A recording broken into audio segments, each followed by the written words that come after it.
नमस्कार साथियों, स्वागत है आप सभी का हमारे YouTube channel arise education centre में। साथियों, आज हम पढ़ने वाले हैं उच्चारण स्थान। ये हिंदी का टॉपिक है। जिन भी परीक्षाओं में हिंदी से संबंधित प्रश्न पूछे जाते हैं उनमें उच्चारण स्थान से संबंधित 1 या 2 प्रश्न अवश्य ही पूछे जाते हैं। तो साथियों, आज हम उच्चारण स्थान को संस्कृत व्याकरण के सूत्रों के माध्यम से समझने का प्रयास करेंगे। सबसे पहले तो ये समझते हैं उच्चारण स्थान होता क्या है। उच्चारण स्थान का मतलब यह होता है कि जो भी वर्ड हम बोलते हैं वह मुख के किस भाग से बोला जाता है, यही बताना होता है उच्चारण स्थान के प्रश्नों में। मुख के अंदर भी कई भाग हैं, जैसे तालु हो गया, दंत हो गया, जिह्वा हो गया, ओष्ठ हो गया, कंठ हो गया। तो यही बताना होता है कि कौन सा वर्ड किस भाग से बोला जा रहा है। अब इनको हम संस्कृत व्याकरण के सूत्रों के माध्यम से समझने का प्रयास करेंगे। तो आइए शुरू करते हैं। पहला सूत्र है अकुह विसर्जनीया नाम कंठ। यह सूत्र आपको देखने में थोड़ा कठिन लग रहा होगा, लेकिन अगर आप इसको 4-5 बार दोहरा लेते हैं तो ये सूत्र आपको याद हो जाएगा और इस सूत्र की सहायता से आप बहुत ही आसानी से सभी प्रश्नों को हल कर पाएंगे। इन सभी ये सूत्रों को समझने के बाद हम इससे संबंधित प्रश्न भी करेंगे, तो आप देखेंगे कितनी ही आसानी से प्रश्नों को हल कर पा रहे हैं। तो पहला सूत्र है अकुह विसर्जनीया नाम कंठ। अब अकुह विसर्जनीया नाम कंठ, इसको 2-3 बार बोलेंगे तो याद हो जाएगा। अब इस सूत्र का अर्थ समझते हैं। इस सूत्र में देखिए, पहले यहाँ पे अ है, तो अ मतलब अ तथा आ। अ मतलब हो गया अ तथा आ। फिर दूसरा इसका वर्ड है कु। यहाँ पे देखिए सूत्र में कु, तो कु कु का मतलब होता है क वर्ग। क वर्ग। अब क वर्ग में कितने अक्षर आते हैं? क, ख, ग, घ और अंग। ये सभी क वर्ग में आते हैं। जैसे यहाँ पे देखिए लिखा हुआ है क, ख, ग, घ, अंग। किसी भी वर्ग के पहले अक्षर में, किसी भी वर्ग के पहले अक्षर में, जैसे क के छोटा उ की मात्रा लगा दिए कु, तो कु का मतलब हो गया क वर्ग। ऐसे ही अगर हम चू लिख दें तो चू का मतलब हो जाएगा च वर्ग। आगे ये सब यूज होगा सभी सूत्रों में, तो इसलिए मैं बता दे रहा हूँ। जैसे टू लिख दिए तो इसका मतलब हो गया ट वर्ग। ठीक है, तो हमने यहाँ पे देखा कु मतलब क वर्ग हो गया। इसको मिटा देते हैं।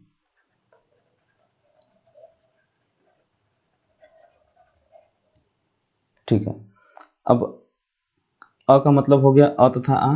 कु का मतलब हो गया क वर्ग, क, ख, ग, घ, अंग। और सूत्र में देखिए ह। ह का मतलब हो गया ह। और सूत्र में विसर्ज। विसर्ज मतलब विसर्ग। विसर्ग, विसर्ग को हम ऐसे लिखते हैं।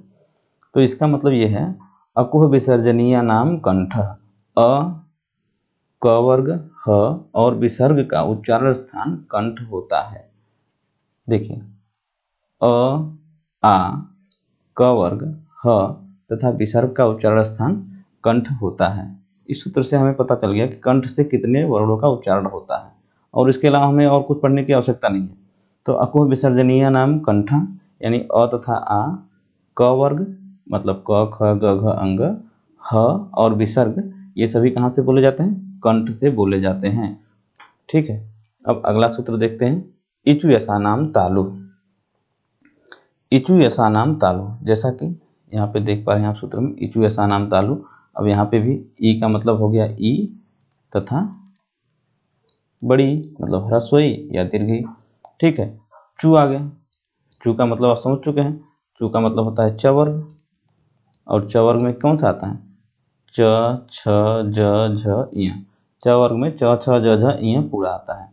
तो इचु ऐसा नाम तालु का मतलब हो गया ई तथा ई बड़ी, च वर्ग और य और ये वाला स, इसको तालव्य सा कहते हैं। इतने वर्ड जो है तालु से बोले जाते हैं। ई बड़ी, च वर्ग यानी च, छ, ज, झ, इय, य और स, इन सभी का उच्चारण तालु से होता है। तालु से होता है और इन वर्णों को तालव्य वर्ण कहते हैं। सूत्र देखिए, इचु यसा नाम तालु, इचु यसा नाम तालु, इचु यसा नाम तालु। अगर इनको बार बार बोलेंगे तो ये सूत्र एकदम याद हो जाएंगे।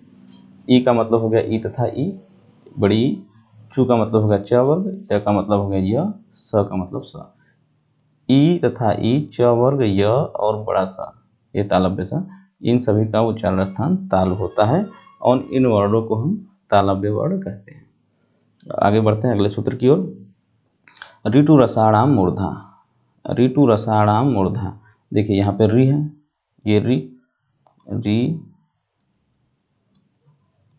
री हो गया और टू का मतलब हो गया ट वर्ग, टू का मतलब क्या हो गया ट वर्ग, और ट वर्ग में क्या आता है ट ठ ड ढ अण और र और ये षटकोण वाला स, इन सभी का उच्चारण स्थान क्या होता है मूर्धा होता है, मूर्धा। इनको बोलने के लिए हमारे जीभ को मोड़ना पड़ता है। तो देखिए ऋतु रसाणाम मूर्धा, री, ट वर्ग, र और षटकोण वाला सा, इन सभी का उच्चारण स्थान मूर्धा होता है। सूत्र के माध्यम से हम बहुत ही आसानी से इनको याद रख पाएंगे।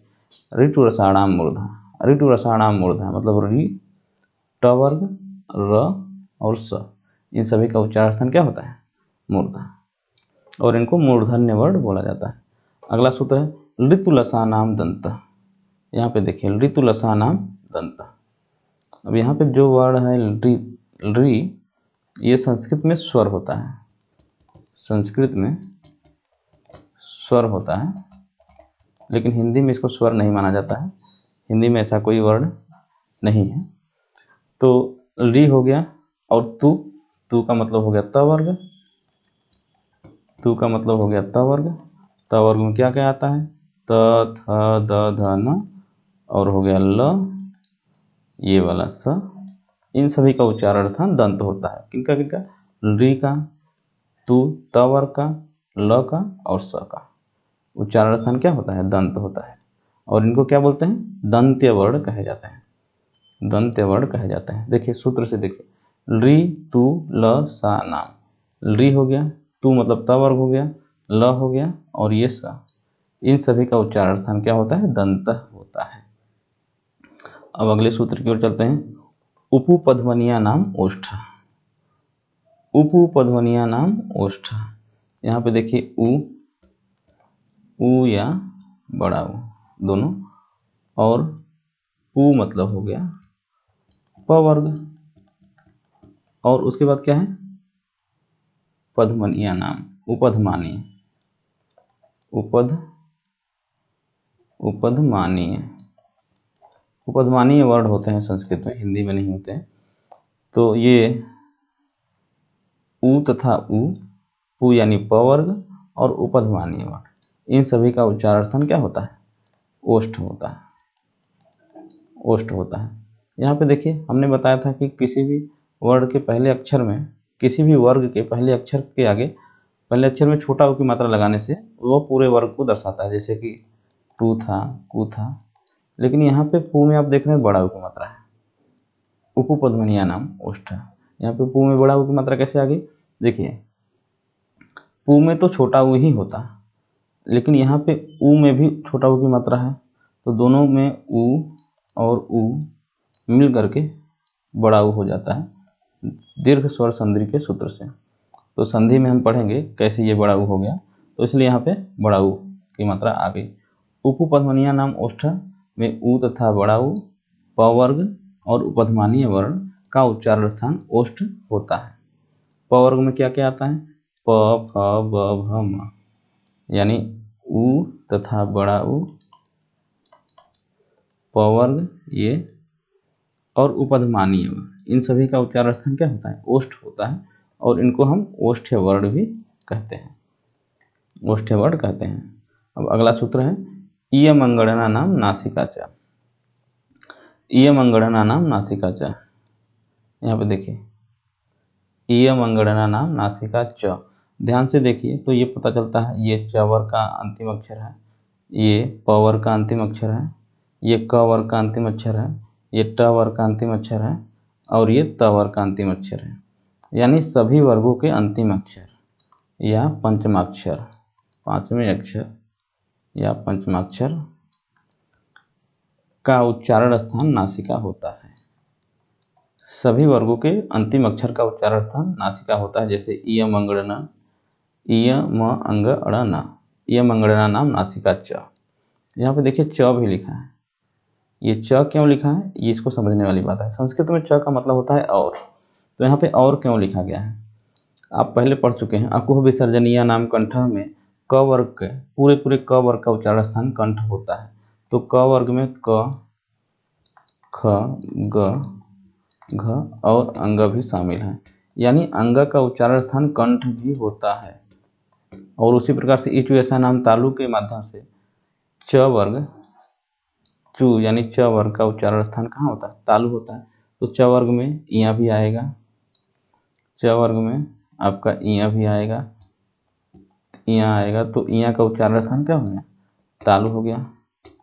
इसी प्रकार से ऋतु रसाणाम मूर्धा में अड़ा आएगा, उसका उच्चारण स्थान मूर्धा हो जाएगा। तो हम देख रहे हैं कि इन सभी वर्णों का, ये जो पंचमाक्षर हैं, इनका उच्चारण स्थान इनके वर्गों के उच्चारण स्थान के साथ तो होता ही है, लेकिन इनका उच्चारण स्थान नासिका भी होता है, इसीलिए यहाँ पे और लिखा गया है। यानी ये जो य मंगणना नाम नासिका च सूत्र है, ये बताता है कि य, म, अंग, अड़ और न, ये सब नासिका से भी बोले जाते हैं और अपने अपने वर्गों के उच्चारण स्थान के साथ भी बोले जाते हैं। जैसे कि एक मैं एग्जाम्पल फिर से बोल दे रहा हूँ, अंग है, इसका उच्चारण स्थान नासिका होगा और अकुह विसर्जनीय नाम कंठ सूत्र में ये क वर्ग के अंतर्गत आता है और इसलिए इसका उच्चारण स्थान कंठ भी होगा। आप समझ गए।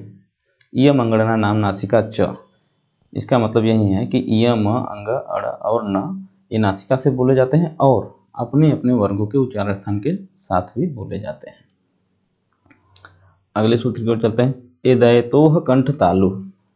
यहाँ पे देखिए एदयतोह कंठ तालु, एदयतो का मतलब क्या होता है ये समझने का प्रयास करते हैं। एदयतो, एदयतो का मतलब होता है ए,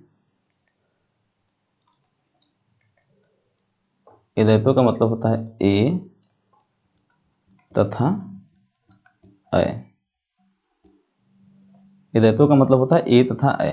ए तथा अय का उच्चारण स्थान क्या होता है, कंठ तालु, कंठ तालु। अब ये कैसे होता है, चाहे तो इसको याद कर लीजिए या समझ लीजिए ऐसा होता क्यों है।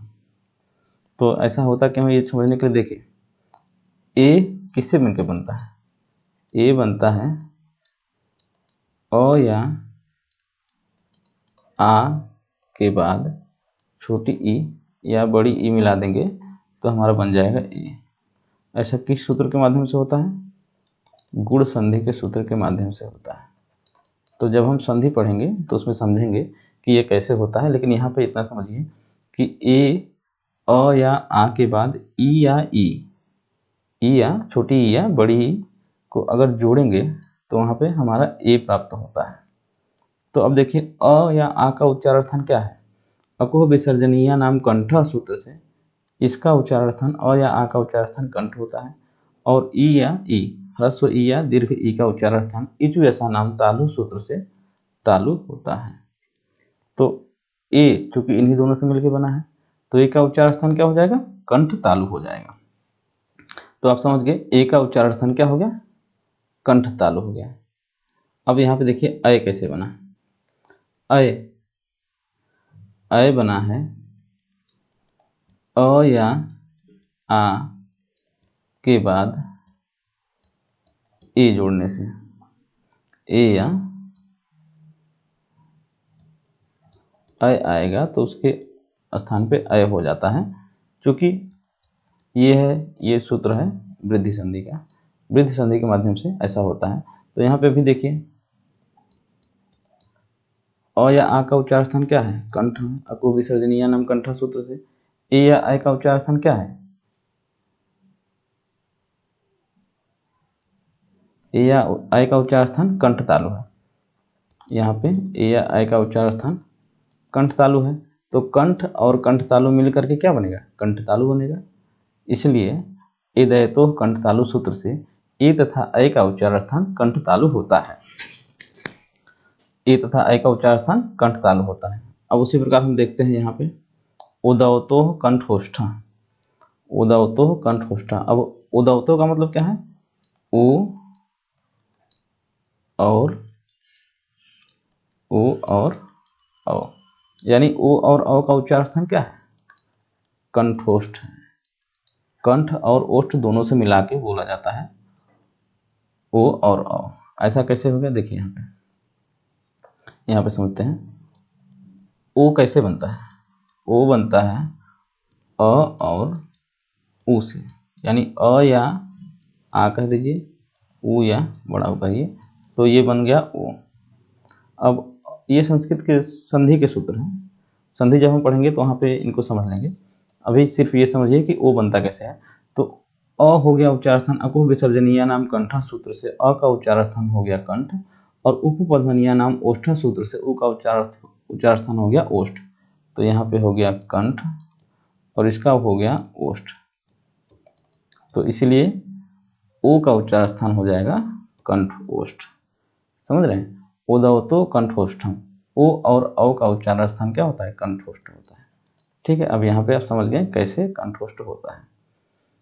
अगले सूत्र की ओर बढ़ते हैं। वकारस्य दंतोष्ठम, वकारस्य मतलब वकार, वकार मतलब व, जो व होता है उसका उच्चारण स्थान दंतोष्ठ होता है।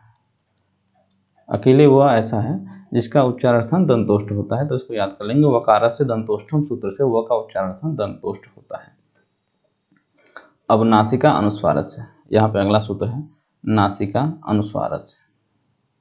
नासिका अनुस्वारस्य से क्या होता है कि जो अनुस्वार होता है, अनुस्वार जैसे कि अंग हो गया, अनुस्वार हो गया, इसको मात्रा के रूप में हम ऐसे लिखते हैं। तो अंग हो गया अनुस्वार, यानी अनुस्वार का भी उच्चारण स्थान क्या होता है, नासिका होता है। और नासिका किसका होता है, इय मंगणना नाम नासिका च से सभी वर्गों के पंचमाक्षर का उच्चारण स्थान भी नासिका होता है। और अनुस्वारस्य, नासिका अनुस्वारस्य सूत्र से अनुस्वार का भी उच्चारण स्थान नासिका होता है। अनुस्वार के साथ ही विसर्ग को भी देख लेते हैं। विसर्ग का उच्चारण स्थान क्या होता है, विसर्ग यानी ये विसर्ग का उच्चारण स्थान होता है अकुह विसर्जनीय नाम कंठा सूत्र से विसर्ग का उच्चारण स्थान कंठ होता है। जबकि नासिका अनुस्वारस्य सूत्र से नासिका का ये अनुस्वार का उच्चारण स्थान नासिका होता है। एक बार फटाफट हम इनका रिवीजन कर लेते हैं, फिर उसके बाद इनसे संबंधित प्रश्नों को हल करेंगे। देखिए, अकुह विसर्जनीय नाम कंठा, अकुह विसर्जनीय नाम कंठा में अ से हो गया अ या आ, कु से हो गया क वर्ग, क ख ग घ अंग, ह से ह और विसर्ग, यानी अ तथा आ, क वर्ग, ह और विसर्ग का उच्चारण स्थान कंठ होता है। इचु ऐसा नाम तालु, इचु ऐसा नाम तालु सूत्र में ई से हो गया ई, ह्रस्व ई या दीर्घ ई, यानी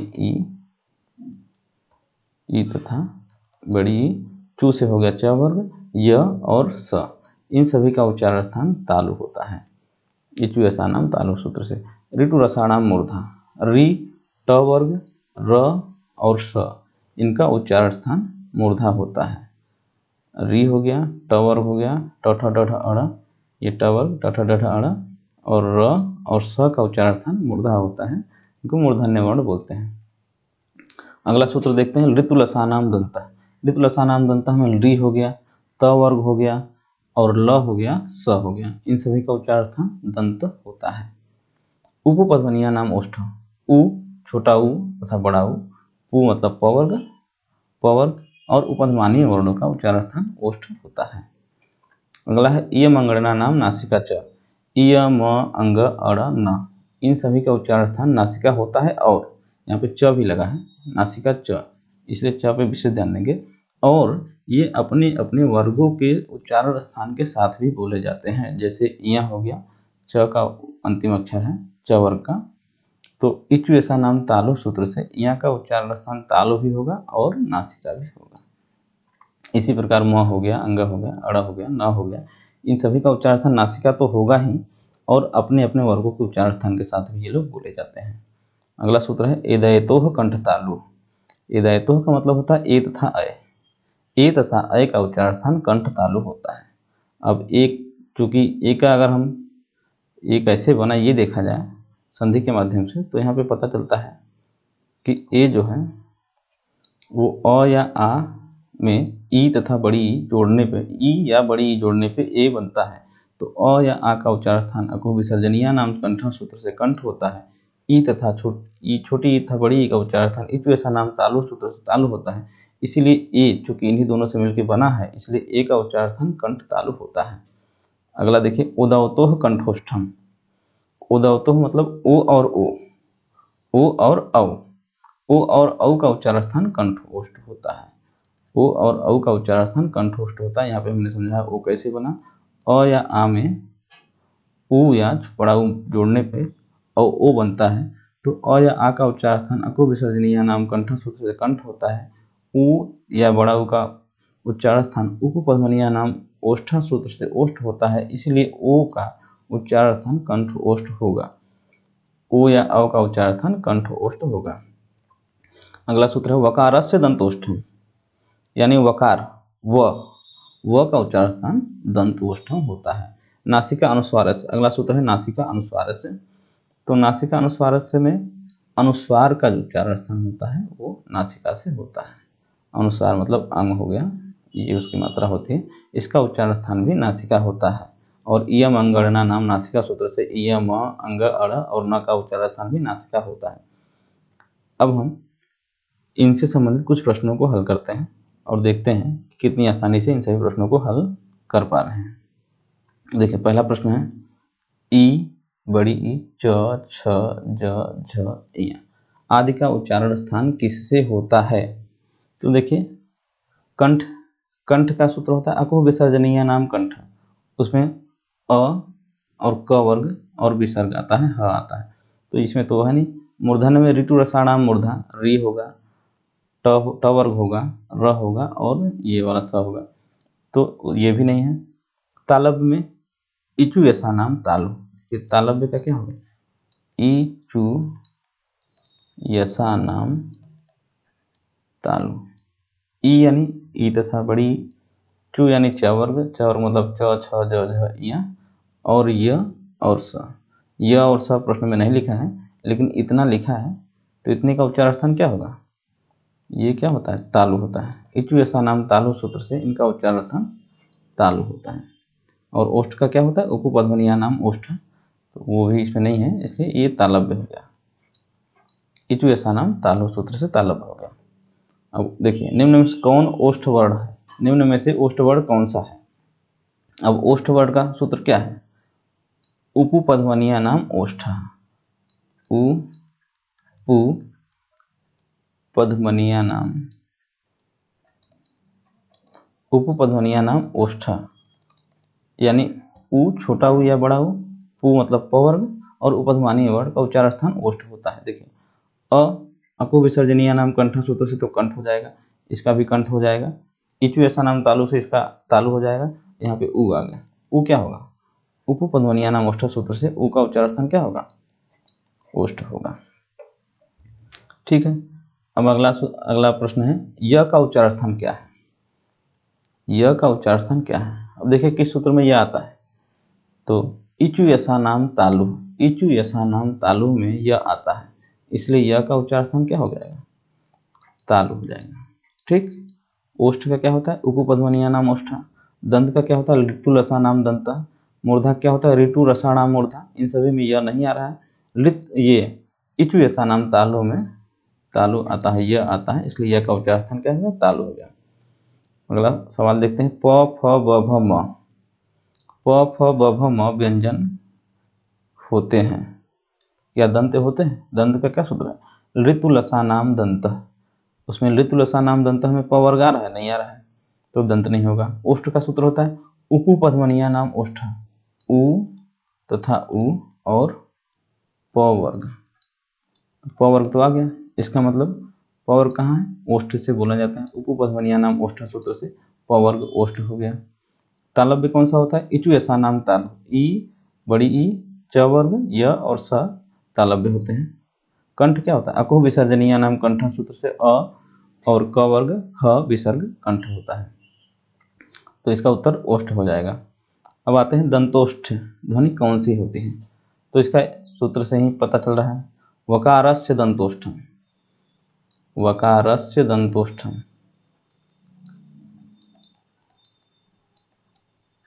एक ही वर्ड ऐसा होता है जो दंतोष्ठ से बोला जाता है, वह। ठीक है। अब देखते हैं निम्नलिखित में कौन सा स्वर कंठ तालव्य है। अब देखिए कंठ तालव्य कौन सा है। ई इचु ऐसा नाम तालु सूत्र से ये तो तालव्य हो गया। आ अकु विसर्जनीय नाम कंठ सूत्र से ये तो कंठ हो गया। और जो है उदवतो कंठोष्ठम सूत्र से ये कंठोष्ठ हो गया, कंठोष्ठ। और एदैतो कंठ तालव्य, एदैतो कंठ तालव्य से ये ए हो गया, यही हो गया हमारा कंठ तालव्य। कैसे पता चला? एदैतो कंठ तालव्य। और वैसे ही पता चल सकता है अ या आ के साथ ई या बड़ी ई को मिलाते हैं तो ए बनता है, इसलिए अ या आ का उच्चारण स्थान होता है कंठ। अकु विसर्जनीय नाम कंठ सूत्र से। ई या ई बड़ी ई का उच्चारण स्थान होता है तालु, इचु ऐसा नाम तालु सूत्र से, तो इसलिए ए का उच्चारण स्थान हो जाएगा कंठ तालु। ठीक है, तो यहाँ पे हमारा उत्तर ए हो जाएगा। अगला है त वर्ग उच्चारण की दृष्टि से किस प्रकार की ध्वनि है। देखिए त किस में आ रहा है, पहले तो ऑप्शन से देख लेते हैं। कंठ अकु विसर्जनीय नाम कंठ, उसमें तो क वर्ग आता है। मूर्धा ऋतु रसाणाम मूर्धा, इसमें तो ट वर्ग आता है। तालव्य इचु ऐसा नाम तालु, इसमें च वर्ग आता है। इसमें मैं लिख देता हूँ यहाँ पे क वर्ग, मूर्धा में ट वर्ग, तालब में त वर्ग, तालब में ऋतु लसानाम दंत, ये तालब इचु ऐसा नाम तालु च वर्ग, और त वर्ग होगा दंत। ऋतु लसानाम दंत सूत्र से ये त वर्ग हो गया दंत का, और इचु ऐसा नाम तालु सूत्र से च वर्ग हो गया तालु का। ऋतु रसानाम मूर्धा सूत्र से ट वर्ग हो गया मूर्धा। अकु विसर्जनीय नाम कंठ सूत्र से क वर्ग हो गया कंठ। इसका उच्चारण क्या हो जाएगा? दंत हो जाएगा। इसका उच्चारण दंत हो जाएगा। निम्नलिखित में कौन सा वर्ण दंत्य नहीं है? देखिए यही देख लीजिए, ऋतु लसानाम दंत से त वर्ग जो होता है वो दंत का होता है, तो इसमें कौन सा पूछा है दंत्य नहीं है। देखिए यहाँ पे त वर्ग तो हमारा दंत होता है। यह इचु ऐसा नाम तालु सूत्र से ये क्या हो गया? तालु हो गया। अब त वर्ग में ही द भी आता है, और ऋतु लसा नाम दंत उसी में ल भी आता है। ऋतु लसा नाम दंत, यहाँ पे मैं सूत्र लिख देता हूँ। ऋतु यानी त वर्ग, ल और स, ऋतु लसा नाम दंत। तो इसमें त वर्ग आ गया, त वर्ग में त हो गया और द हो गया, और ये ल से ये वाला ल हो गया, तो यानी कौन बचा? यही जो है वो दंत नहीं है। और ये है क्या एक वास्तव में? इचु ऐसा नाम तालु सूत्र से ये तालु है, तालव्य वर्ण है। अगले प्रश्न की ओर बढ़ते हैं। ओ का उच्चारण स्थान कौन सा है? ओ का उच्चारण स्थान कौन सा है? ओ, तो देखिए सूत्र हमने बताया उदवतो कंठोष्ठम, उदवतो कंठोष्ठम। इससे पता चल गया कि ये क्या है? कंठोष्ठ है। ठीक है, 10वां और अंतिम सूत्र, अंतिम प्रश्न देखते हैं। घ का उच्चारण स्थान क्या है? तो देखिए घ कहाँ आता है? घ हमारा आता है क वर्ग में, और क वर्ग का उच्चारण स्थान क्या होता है? अकुह विसर्जनीय नाम कंठ, अकुह विसर्जनीय नाम कंठ सूत्र से क वर्ग का उच्चारण स्थान कंठ होता है। तो घ चूंकि क वर्ग का ही हिस्सा है, इसलिए घ का उच्चारण स्थान भी कंठ होगा। तो इस प्रकार आपने देखा कि हम अगर इन सूत्रों को याद कर लें तो कितनी ही आसानी से इन प्रश्नों को हल किया जाता है, और उसमें गलत होने का कोई खतरा नहीं रहता है। उम्मीद करता हूँ आप सभी को ये लेक्चर हमारा पसंद आया होगा, और अगर पसंद आया है तो वीडियो को लाइक करें। धन्यवाद।